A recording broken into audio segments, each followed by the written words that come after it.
Assalamualaikum warahmatullahi wabarakatuh dan selamat petang. Pertama-tamanya saya minta maaf pada semua. Saya masih berada di kampung. Di kampung ni line dia satu tak okey, line itu memang masalah lain lah. Yang keduanya, saya punya laptop masih lagi tak boleh nak di-repair. Okay, sebab saya duduk di kampung. So, kita tak dapat nak kelas online. So, saya buat rakaman lah. Okay, untuk topik kedua kita iaitu teori permintaan dan perbekalan hasil pertanian. Okay. Okey. Okey, kita sambung dengan topik kita yang kedua iaitu teori permintaan dan perbekalan bahan dan hasil pertanian. Okey, ini topik yang kedua. Saya harap topik yang pertama hari tu kamu dah tengok lah ya. Apa benda yang kamu dah dengar lah. Kamu dah dengar kot lah. InsyaAllah. Okey. So, untuk objektif bab ni, bab kedua ni, topik kedua ni, kalau boleh habis je lecture kita ni, kamu faham apa tu permintaan, nak minta apa yang dikatakan sebagai permintaan dan apa yang dikatakan sebagai penawaran, apa yang ditawarkan. Permintaan ni adalah pengguna nak minta apa, nak apa. Penawaran ni pula adalah di pihak pengeluar, petani. Ataupun mana-mana firma lah. Okay. Apa yang dia nak tawarkan kepada pelanggan dia. Okey. Kita pergi kepada definisi dan hukum permintaan. Jadi permintaan ni apa sebenarnya? Permintaan ni adalah kesediaan, keinginan ataupun keupayaan pengguna untuk membeli barang atau perkhidmatan tertentu pada tahap harga tertentu pada masa tertentu. So, dalam baru ni ada kawan-kawan kamu, ada grup yang nak buat perkhidmatan untuk yang tugasan satu tu ada yang nak perkhidmatan. So, okey. Itu adalah salah satu daripada keperluan untuk memenuhi permintaan pengguna. Kita boleh jual barang ataupun kita boleh juga jual perkhidmatan. Okey, apa dia hukum permintaan? Okay, hukum permintaan ni adalah apabila harga barangan meningkat, okey, kuantiti yang diminta akan berkurang. Okey. Tapi, okey, apabila harga barang tu turun, kuantiti yang diminta akan meningkat. Ini berdasarkan kepada andaian seteris paribus ataupun faktor-faktor lain tidak berubah lah. Okay, so dalam keadaan normal, biasanya bila harga sesuatu barang tu meningkat, okay, harga barang meningkat, permintaan terhadap barangan tu akan turun. Tapi kalau harga dia turun, barangan tu akan banyak orang nak. Banyak orang nak minta. So, kalau kamu perasan dekat sini, hubungan antara harga dan kuantiti yang diminta oleh pengguna adalah songsang ataupun negatif. Sebab harga tinggi, permintaan yang diminta akan turun. Harga rendah, kuantiti yang diminta akan meningkat. So, dia adalah hubungan songsang ataupun negatif. Okey. So, kita kena tahu juga apa dia sikap pengguna ni tadi yang mempengaruhi permintaan. Okey, sebenarnya pengguna, kita pengguna. Kita sekarang kan sebagai pengguna. Sebenarnya kadang-kadang tu kita sanggup berbelanja sampai habis duit kita untuk kita beli sesuatu. Bila kita suka sesuatu, bila kita nakkan sesuatu, kadang-kadang kita sanggup berbelanja sampai habis duit. Okey. Pengguna ni juga, kamu kena tahu, nanti kalau kamu nak jadi pengeluar, kamu kena tahu yang pengguna ni tak pernah rasa cukup dalam banyak perkara. Okey. Dia tak akan puas. Tak akan puas dengan sesuatu tu. Contoh, handset kita. Dah ada 2 kamera. Tak cukup 2 kamera, nak tambah 3. Dah ada 3, tak cukup kamera, nak tambah 4. Itu adalah sikap manusia, sikap pengguna. Yang dia tak akan puas dengan apa yang dia ada. Okay, so keinginan dia tu tak akan puas dan sentiasa meningkat. Okay, dan satu lagi, pengguna ni dia suka memilih pelbagai jenis barangan. Bukan satu jenis barang sahaja. Okay. Kita punya kehendak tu kan banyak kan, kita nak tu, kita nak ni, so dia takkan suka pada satu saja, dia akan suka pada banyak benda. Okey, settle lah. Sekarang kamu dah faham itu adalah antara sikap pengguna ataupun sikap kita sendiri. Okey, kita pergi kepada utility ataupun kepuasan asas kepada permintaan. Manfaat. Okey, sebenarnya utility adalah juga sebagai manfaat. Manfaat yang pengguna dapat daripada satu produk tu disebutkan sebagai utility. Pendapatan tidak dibelanjakan kesemuanya untuk membeli satu barangan saja. Kamu kena faham tu. Jadi, kamu kena tahu. kalau kamu nak letak sesuatu harga barang pada sesuatu produk tu, kamu kena fikir pendapatan, secara umumnya pendapatan masyarakat ni banyak mana. Kamu punya sasaran pengeluaran tu nak bagi pada golongan mana. Sebab dia takkan belanjakan semua duit dia untuk beli satu barang. Kan? Sebab keperluan kan banyak benda yang kena beli dalam sebulan tu. So, kamu kena budgetkan supaya harga yang kamu nak letakkan tu dia bersesuaian dengan pendapatan. Sebab dia nak beli banyak lagi barang lain. Okay? Dan ini adalah selaras dengan hukum pulangan berkurang. Okay, nanti kita tengoklah sikit benda-benda ya. Okay, utiliti ataupun kepuasan sesuatu produk ataupun perkhidmatan diperoleh daripada ciri-ciri ataupun kualiti yang ada pada produk tu, yang ada pada barang tu. Okey, contoh yang menyebabkan produk tu atau perkhidmatan tu kita suka. Contoh, kenapa kamu suka pakai telefon jenis ni? Sebab kamera kamu ni orang yang suka tangkap gambar. Kan? Kamu suka tangkap gambar. So, kamu beli kamera tu sebab kamu beli handset tu sebab kamera handset tu cantik. Tu adalah ciri-ciri ataupun kualiti yang ada pada produk tu. Ataupun contoh lain. Kamu suka makan benda pedas. Benda-benda yang pedas. So, kamu beli ramen. Kamu suka makan ramen sebab ramen tu pedas. Itu contoh. Okey. Oleh disebabkan konsep utility ni tadi, kepuasan ni tadi, dia adalah satu yang subjektif. Jadi, kepuasan saya tak akan sama dengan kepuasan kamu. Jadi, kepuasan untuk dua individu yang berbeza adalah berbeza dia punya tahap dia. Okey, walaupun kita menggunakan barangan yang sama, tetapi kita punya kadar jumlah utility tu tak akan sama. Okey. Bila kita cakap pasal permintaan ni, kita ada cara untuk kita menggambarkan permintaan tadi. Kan saya cakap tadi dia berkadar songsang. So, kita tengok dekat jadual ni. Jadual ni dibagi macam ni. Biasanya, kalau harga RM1 sesuatu barang tu, dia punya demand ataupun permintaan dia adalah 10. Ni kita ambil contoh 10. Tetapi, bila dia berharga RM2, barang yang sama, kuantiti yang diminta ni tadi akan berkurang. Dia akan jadi 8. Dia kuranglah sikit sebab harga dah naik. So, kalau dia naik sampai RM5, mungkin yang akan demand produk tu, yang nak beli produk tu cuma mungkin 2 orang saja membeli dengan harga RM5 tu. So, bila kamu plot graph demand curve, so dia akan jadi berkadar negatif. Negatif tu maksudnya tinggi kat sebelah kiri dan rendah di sebelah kanan lah. Okey. Kita pergi kepada persamaan permintaan. Ni saya cerita secara umum. Saya tak akan masukkan dalam Excel lah. Okey. Persamaan permintaannya QDX sama dengan A tolak dengan BPX. Iaitu kuantiti barang yang diminta. Okey, QDX adalah bersamaan dengan A ataupun pintasan ditolakkan dengan B, kecerunan lengkungan permintaan, didarabkan dengan harga barangan X. Okey. Contoh dia, kalau kita tengok daripada graf tadi yang yang kita tengok tadi daripada jadual tadi tu, perubahan dalam kuantiti yang diminta, sekarang kita nak cari B. B ataupun cerun lengkungan permintaan. Macam mana nak bentuk cerun bentuk curve ni tadi. Kalau permintaan tadi 10 ditolak dengan 8, okey, sama dengan 2. Perubahan harga pula adalah daripada RM2 kepada RM1. So, 1. So, 2 dibagikan dengan 1. So, B sama dengan 2. Jadi, persamaan permintaan adalah A tolak dengan 2PX. Okay. Untuk mendapatkan A, sekarang kita tak tahu A kan. Contoh harga barang adalah RM5 per unit dan kuantiti diminta adalah 2. So, QDX, itu barang yang diminta adalah 2. 2 sama dengan A ditolakkan dengan 2 tadi, yang kita dah dapat tadi, darabkan dengan 5 harga. So, 2 sama dengan A tolak dengan 10. So, 2 tambah 10 bersamaan dengan A. So, A adalah 12. Okey.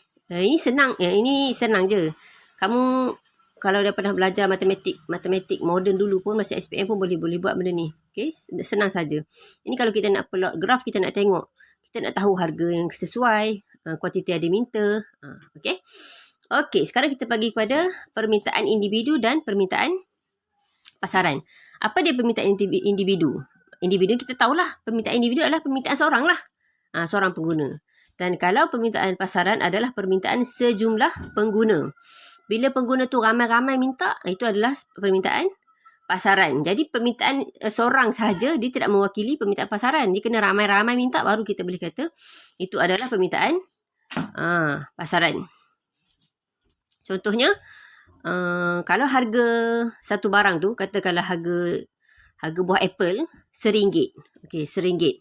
Permintaan individu unit dia A dan B.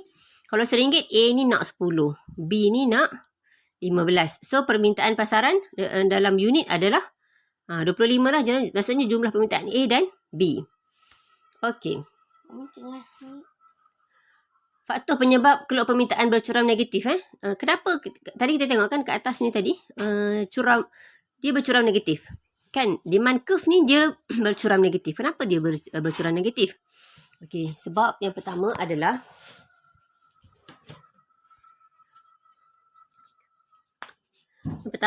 kesan barangan alternatif. Kesan barangan alternatif ni adalah barangan yang boleh menggantikan produk ataupun barangan tersebut. Okey. Yang kedua, kenapa dia berkesan negatif? Sebab maksudnya ada barang lain yang lebih murah. Kenapa kita nak beli barang yang mahal? Betul tak?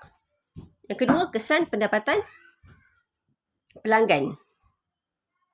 Pendapatan pelanggan tinggi, pendapatan pelanggan rendah, dia akan mempengaruhi. Bila kita naikkan harga sesuatu barang tu, dia akan mempengaruhi. Kalau pendapatan pelanggan kita tak berubah pun, tapi kita naikkan harga, so dia memang akan kuranglah permintaannya. Dan seterusnya adalah hukum kepuasan berkurang ataupun marginal utility. Maksudnya lama-lama sesuatu produk tu orang akan kita kata bahasa kampung saya cemuh lah. Cemuh tu maksudnya macam dah tak nak lah guna lagi dah. Dia daripada suka tu lama-lama dia akan jadi kurang suka. Itu marginal utility. Okey, kita settle faktor penyebab keluar permintaan bercuram negatif. Okey. Seterusnya kita pergi kepada faktor yang mempengaruhi permintaan. Yang pertama sekali, kenapa pengguna nakkan barang tu? Yang pertama sebab hargalah. Yang pertama harga barang itu sendiri. Kalau harga dia berpatutan dengan kualiti dia, pelanggan akan beli. Yang kedua, sebab harga barang lain. Contoh, barang gantian. Ataupun yang kedua, barang pelengkap. Yang ketiga, barang semula jadi ataupun yang tak berkaitan. Barang gantian ni adalah barang yang boleh menggantikan. Contoh, kalau kopi mahal, kita boleh gantikan dengan minum teh. Kan? Betul? Ataupun kalau barang pelengkap tadi tu, barang pelengkap, harga gula sekarang ni mahal sangat. So kita dah tak nak minum kopi lagi dah. Sebab harga gula mahal. Sebab minum kopi, kita minum dengan gula. Itu sebab kesan daripada barang pelengkap. Ataupun barangan semula jadi ni tak ada kaitan lah. Mungkin apa-apa barang-barang lain yang tak ada kaitan. Okey, seterusnya adalah pendapatan pengguna. Pendapatan pengguna ni sangat mempengaruhi permintaan juga. Sebab perubahan dalam pendapatan pengguna ni tadi boleh meningkatkan ataupun menurunkan permintaan pengguna terhadap sesuatu produk. Tapi dia bergantung juga kepada jenis barangan. Kita ambil contoh, dia ada 3 jenis barang ni. Barang-barang yang ada kat pasaran ada 3 jenis. Iaitu yang pertama barangan biasa ataupun barangan normal. Barangan normal ni, barang biasa ni adalah barang yang kita biasa guna. Biasa guna, okey. So barangan ni barang yang meningkat permintaannya dengan peningkatan pendapatan. Maksudnya bila pendapatan pengguna tu meningkat, dia akan banyak guna benda tu. Contoh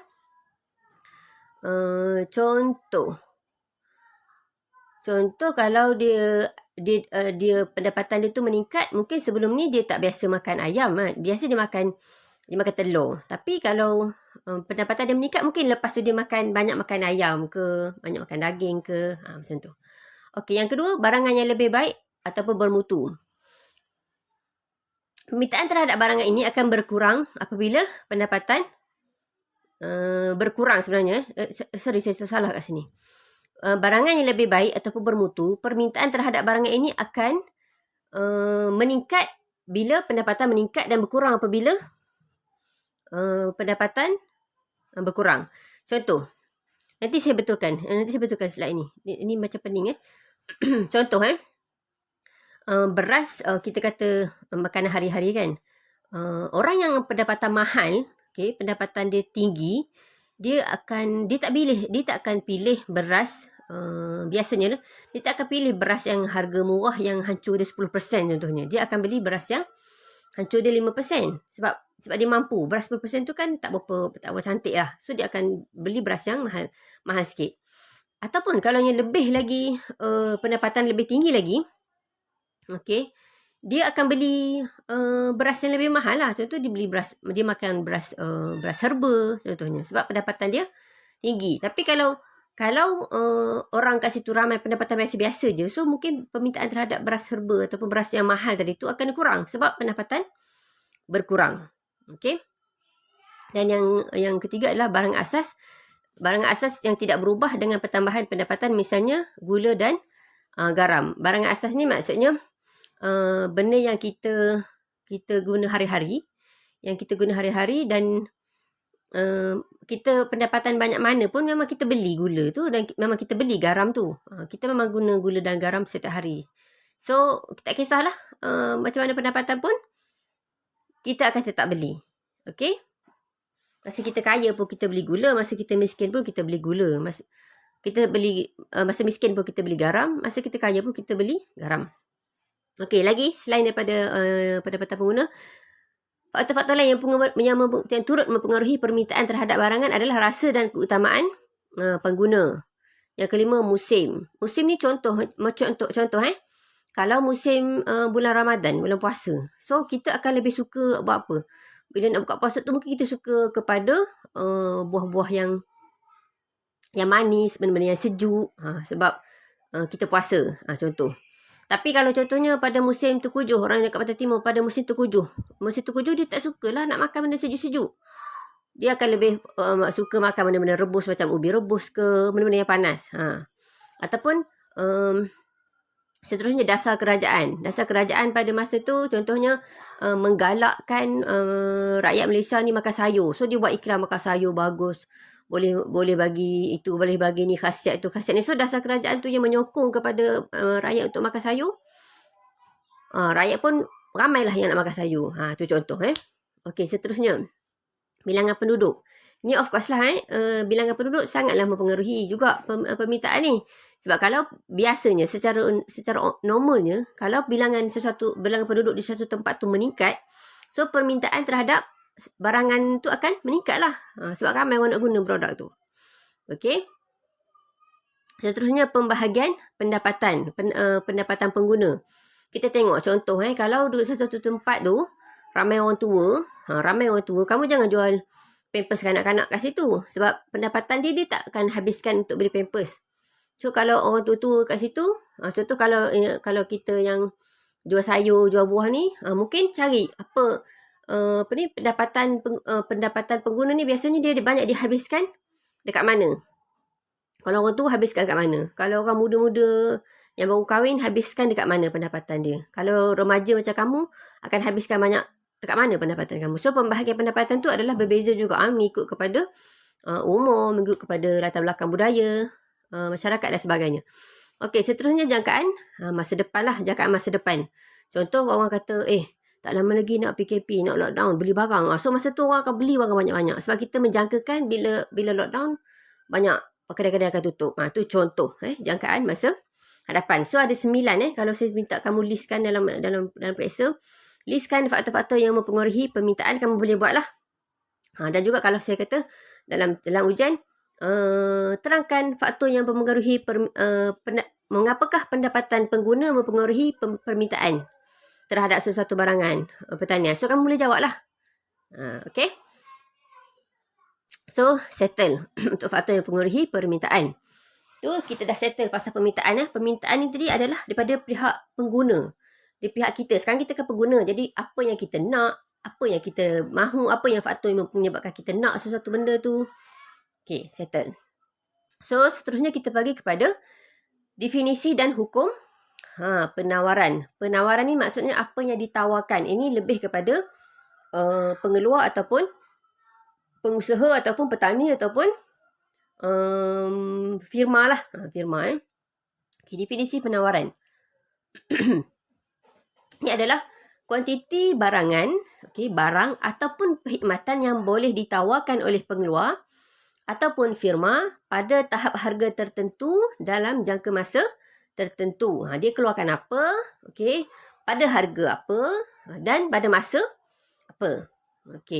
Hukum penawaran ni dia sebenarnya berbeza dengan hukum penawaran. Kamu ingat sebab kalau penawaran ni tadi, kalau permintaan tadi dia bercerun negatif, harga naik, permintaan turun. Penawaran ni pula dia berbeza. Kalau harga naik, pengeluar akan menambahkan lagi bilangan pengeluaran dia. So, apabila harga sesuatu barang tu naik, kuantiti yang dibekalkan akan meningkat, dan kalau satu harga barang tu turun, kuantiti yang ditawarkan oleh firma ni tadi akan berkurang. So, dia hubungan dia dengan harga dan kuantiti adalah berkadar langsung ataupun berkadar positif.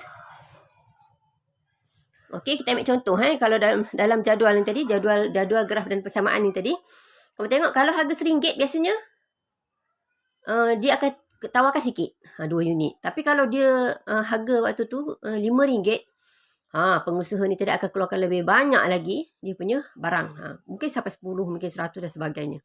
So, kamu tengok graf penawaran ni, kamu nampak beza. Dia daripada sebelah kiri dia tu, daripada rendah naik kepada yang lebih tinggi lagi pada sebelah kanan dia.